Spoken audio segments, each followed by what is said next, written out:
Hello દોસ્તો, આજે હતો રવિવાર અને સવારમાં બધા નાસ્તો કરવા બેસી ગયા હતા અને આ બનાવ્યા હતા ટમેટા મમ્મીએ. અને મમ્મી બનાવતા હતા ભાખરી.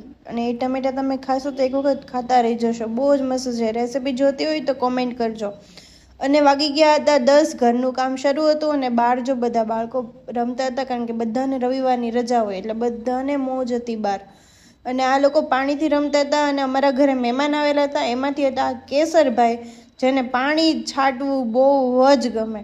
તો એ પાણી છાંટતા હતા અને 12 વાગી ગયા હતા અને અમારા ઘરે આવી ગયા હતા દાદા અને ક્રિશભાઈ.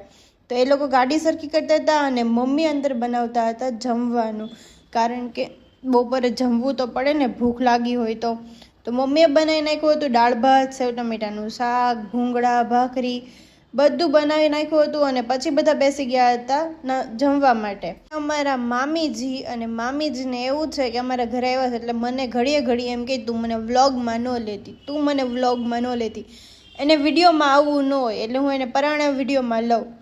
અને પછી મેં શરૂ કરી દીધું હતું કામ, કારણ કે જમીને ઊભા થયા એટલે ફટાફટ કામ પૂરું કરવાનું હતું. તો મેં ફટાફટ પછી વાસણ ઉટકી નાખ્યા અને નીચે કચરા પોતું ને એવું બધું કરી નાખ્યું હતું. અને કામ પતાવીને પછી એ કરવાનું હતું આપણે એડિટિંગ ને એવું થોડું ઘણું કામ હતું, તો એના માટેથી આપણે ફટાફટ પેલા કામ પતાવી દીધું. અને પછી શૂટ પણ કરવાનું હતું, તો હું પછી કરતી હતી અજયનો વેઇટ. મને કહેતા હતા કે હું કલાક રહીને આવું, 2 કલાક રહીને આવું, 3 વાગે આવું, 4 વાગે આવું, 6 વાગે આવું, એમ કરતાં એને તો આખી દિવસ પાડી દીધો. અને પછી વાગી ગયા હતા 3 વાગી ગયા એટલે બધા તો સૂતા હતા, પણ દાદા ઉઠ્યા તો મને કીધું કે મને ચા બનાવી દે. પછી આપણે શરૂ કરી દીધી દાદાની ચા બનાવવાની. અને દાદાની ચામાં હોય ખાલી ભૂકી અને દૂધ જ, બાકી તો કંઈ જ નહીં, કારણ કે સ્વીટ તો દાદા પીતા નથી, કારણ કે ડાયાબિટીસ છે.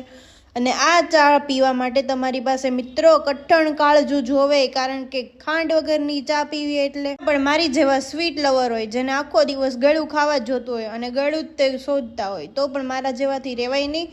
એટલે મેં થોડી કમથી તો એમાં ખાંડ નાખી જ દીધી હતી, કોઈને પૂછ્યા વગર, કારણ કે તો થોડોક તો ટેસ્ટ આવે. બાકી આવી મોળી ચા ગળે કેમ ઉતારવી. પછી ફટાફટ આપણે એમને ચા બનાવી દીધી. અને પપ્પાને પણ કીધું કે મોળી ચા છે, તમારે પીવી છે? પપ્પા કે હા, હું થોડીક પીશ. તો બંનેને આપણે ચા બનાવી દીધી છે.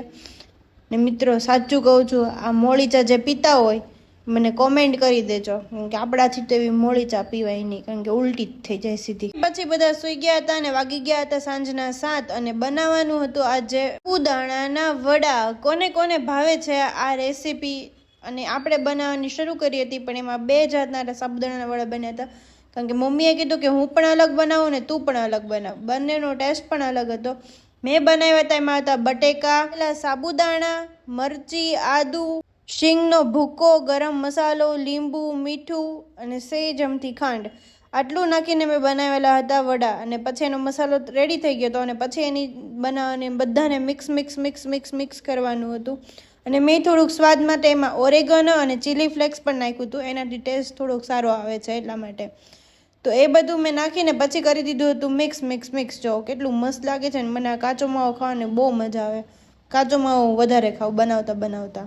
અને કોઈ મારી જેમ હોય જે કાચો માવો ખાતું હોય મારી હારે બનાવતા, એ કોમેન્ટ કરજો કોણ છે મારી જેવું. બધું મિક્સ કરી દીધું. અને મેં પછી મામીને કીધું કે તમે છે ને એને હવે મને એની ટીકી બનાવી દો. અને મમ્મી અહીંયા બનાવતા હતા એની રીતના વડા, પણ એના વડામાં હતું બટેકા, કોબી, કેપ્સિકમ, બટેકાનો મસાલો, અને એ બધાને એમણે ડીપ કરેલું હતું કોર્નફ્લોર લોટમાં. એ બધાના ગોળી બનાવી અને કોર્નફ્લોર લોટમાં ડીપ કરતા જતા હતા અને પછી એ તળતા હતા. એનો ટેસ્ટ પણ બહુ મસ્ત હતો.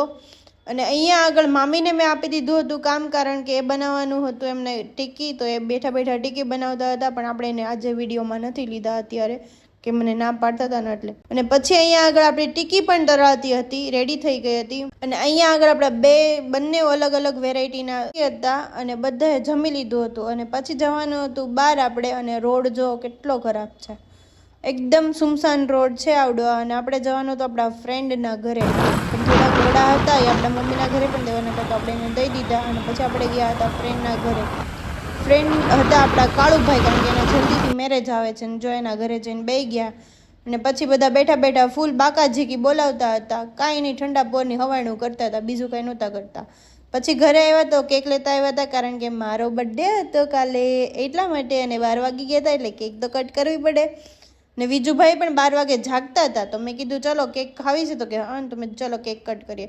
પછી મેં કરી દીધું હેપી બર્થડે ટુ યુ મી, અને મેં પીસ ઉતાર્યું તો મને અજય કે તું તારી ઉપરથી ઉતારીને તું ખાઈ લે એક વખત. તો મેં કીધું લાવો હું કરું. મેં ઉતાર્યું અને પછી મેં પીસ ખાધું. બસ આવી રીતે બર્થડે અમે સેલિબ્રેટ કર્યો, રાત્રે કેક ખાધી અને પછી અમે સૂઈ ગયા. Tata bye bye, C you. Like, share અને સબસ્ક્રાઈબ કરી દેજો.